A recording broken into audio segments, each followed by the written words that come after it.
Hello, and welcome back to the Humble Healer podcast, episode number 10. And this is Dr. Quang Lei, a board certified family physician. And today I would like to talk about how to face heartbreaks without being broken and hardship without being hard. Part 1. The idea is to face the adversities in life without becoming bitter, resentful, angry, and incorporate the lessons of gratitude and acceptance to allow you to be resilient and to stay the same of who you are, and do not let these difficult times in your life change who you are.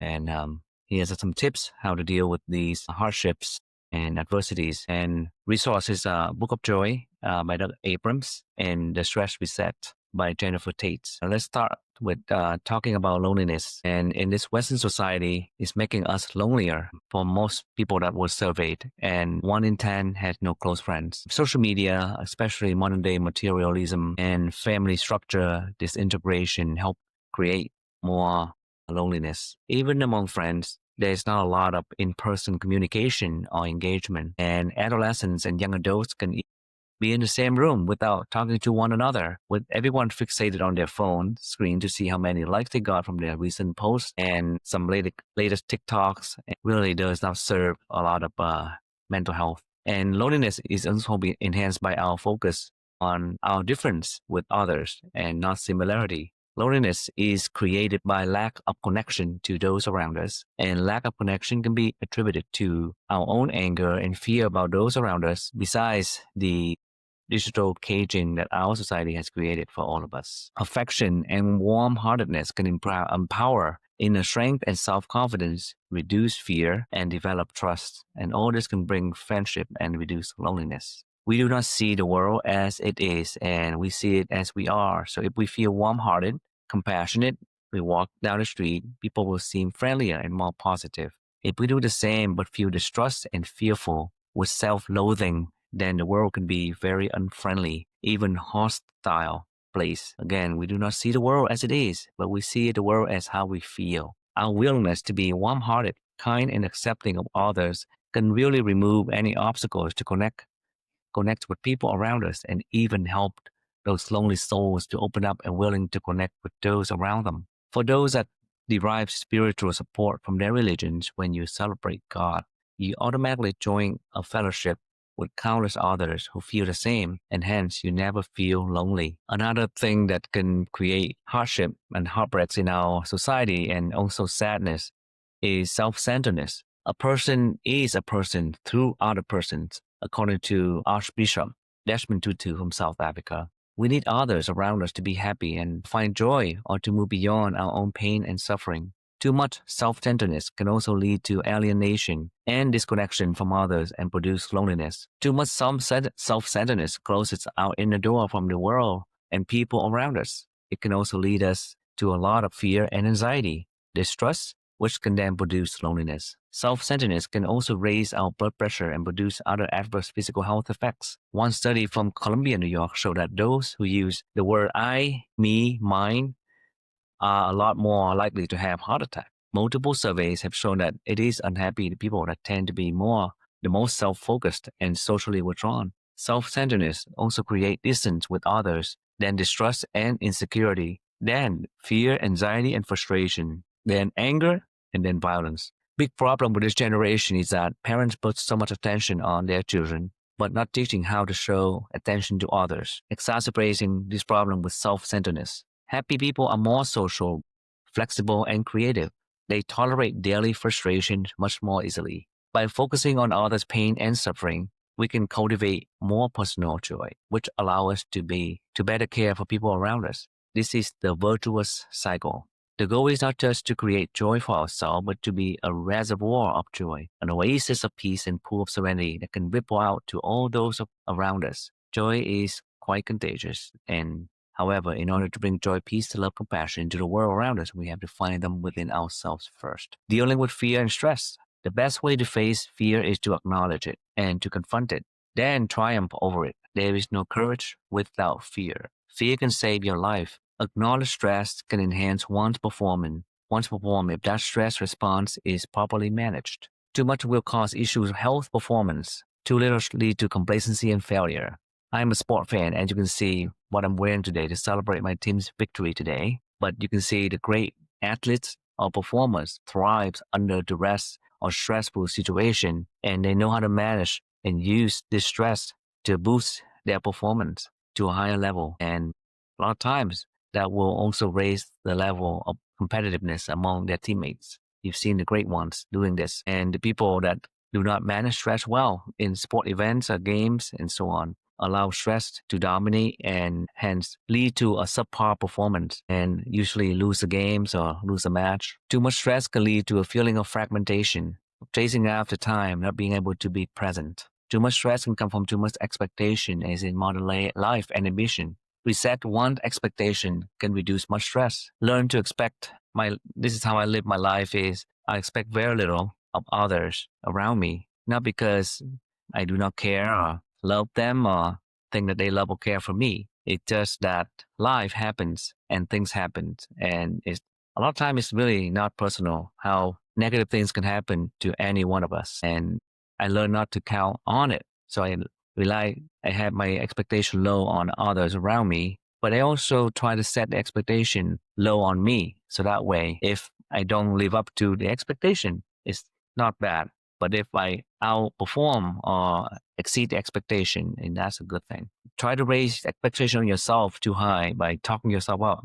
That's the worst thing you can do for yourself. Under promise and over deliver. And also, I expect highly of myself. I have high standard for myself in terms of effort and hard work, and also emphasize on the process. So whatever the outcome is, if I know that I give it my best, then I'm okay with that. And even if I put in my best effort and somebody else not okay with it, there's nothing else I can do about it. So I'm also at peace with that.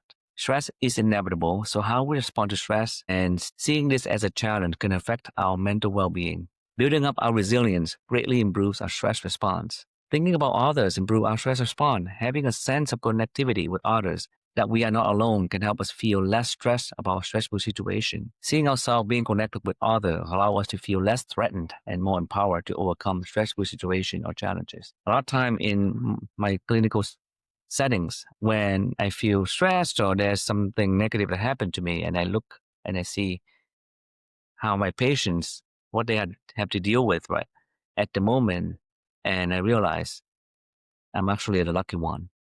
What my patients are going through is a lot worse. So that allows me to feel better and allow me to also take better care and try my best to comfort my patients. The Dalai Lama sees himself as one of the 8 billion human beings on this earth and feel less lonely as the only one Dalai Lama of Tibet. Same human being that is connected with the other 8 billion human beings. How to face frustration and anger without getting bitter and resentful. One time, the Archbishop Desmond Tutu was being driven by the author of the Book of Joy, Doug Abrams, and they were in Jacksonville, Florida, and they were cut off by another driver. Instead of being upset, Desmond Tutu was make a comment, "Wow, what an amazing driver. He must be visiting his pregnant wife in a hospital who was giving birth." And it sounds ridiculous, but they both laughed, and there was no bitterness and anger from that incident. And that may be true. Who knows? Fear and anger are related. Fear of not being respected,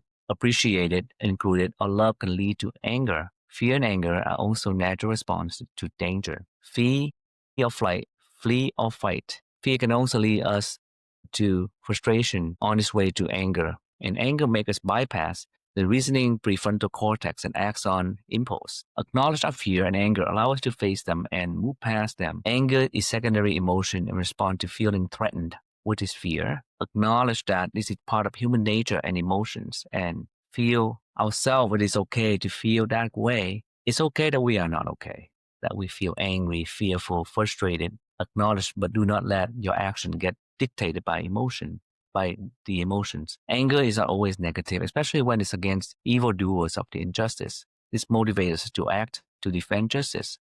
It's called the righteous anger, a form of compassion for victims of injustice. And this is not just a reactive emotion. Constant fear, anxiety, anger can hurt our health. We can train our mind to keep them in check, not to avoid or suppress them, but to acknowledge and move past them. Never block any emotion or negative emotion. Acknowledge them, face them, and move past them. The Dalai Lama said that if we could find our roles in creating the situation that upset us, then we can reduce our frustration and anger.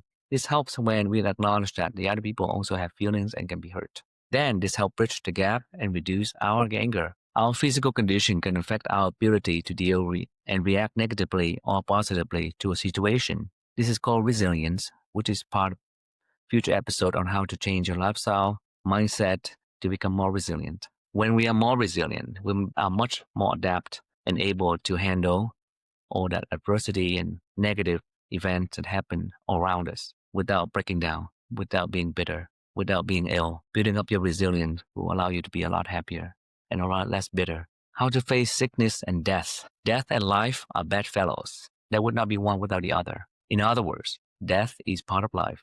And once you accept this reality, we may not be as anxious about death.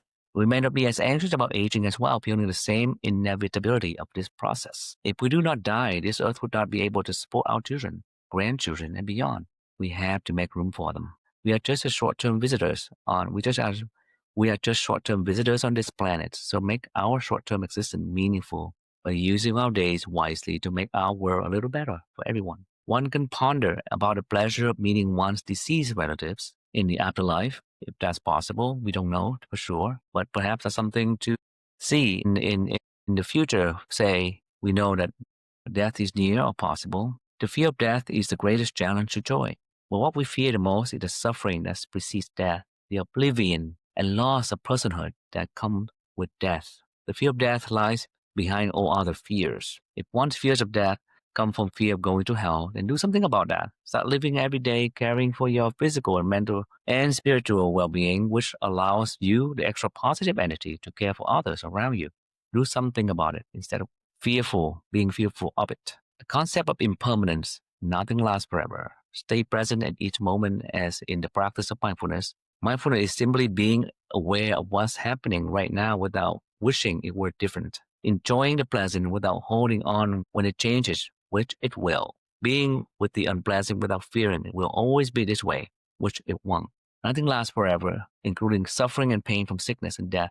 Everything is constantly changing, including the cells in our body. The very causes that have given rise to life have created the seed for that thing's eventual end. Confronting our own mortality promotes spiritual development. Approach death with joy, if not possible, then without fear. Live without regrets. Desmond Tutu acquired near-fatal polio as a young boy, then near-fatal tuberculosis in his teenage years. To Desmond Tutu, these illnesses are a source of his strength, which came from his spiritual growth during the tough times that he endured. It is definitely a source of adversity. Survivors of serious illnesses learn to savor each moment and to be more fully alive. The author of the Book of Joy, Doug Abrams, a physician, distinguished between healing and curing. Curing results in resolution of illnesses, but healing can happen even when an illness is incurable. Thank you for spending time listening to this episode on how to face heartbreaks without being broken and how to face hardship without being hard. Please listen to it again if you run into these difficult situations, and perhaps that can modify or change your perspective and allow you to deal with that without becoming bitter or being hard or broken. Let me know any comment, feedback, and subscribe to the channel if you haven't, and leave me a comment on what other topics you want to learn. I appreciate your time, and please take care.